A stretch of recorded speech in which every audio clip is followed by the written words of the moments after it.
খুব ক্ষুধা লেগে গেছে, তাই সন্ধ্যায় পাস্তা তৈরি করতে চলে এসেছি। এখন তৈরি করে নিব পাস্তা। জলও ফুটে গেছে, এই 7-8 মিনিট ধরে সিদ্ধ করে নিব পাস্তা।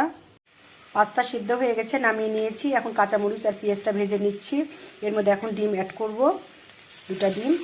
আসলে ডিম না দিলেও ভালো লাগে খেতে পাস্তা, কিন্তু আমি একটু ডিম দিব যে ভালো স্বাদ করার জন্য।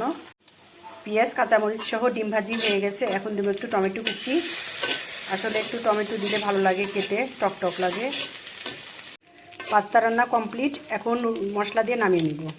এটা নুডলসেরই বিকল্প। আসলে পাস্তাও সবাই পছন্দ করে খুব খেতে। বাচ্চারা যে বিভিন্ন রকম ডিজাইন থাকে পাস্তাতে, ওরা খুব পছন্দ করে। রেডি? হ্যাঁ, একদম পাস্তা রেডি হয়ে গেছে। নিয়ে নিয়েছি তোমার আর আমার জন্য। আচ্ছা, এখন খাবার খাবো। নাও, তুমি আগে খেয়ে নাও। দাও। খেয়ে নাও, দেখো কেমন হয়েছে। হ্যাঁ, সেই রকম মজা হয়েছে। খুব মজা, খুব টেস্ট। ভালো সুন্দর লাগছে? খুব। হুম ভালো হয়েছে? হুম, খেয়ে দেখো, তুমিও খেয়ে দেখো। হুম, অনেক ভালো হয়েছে।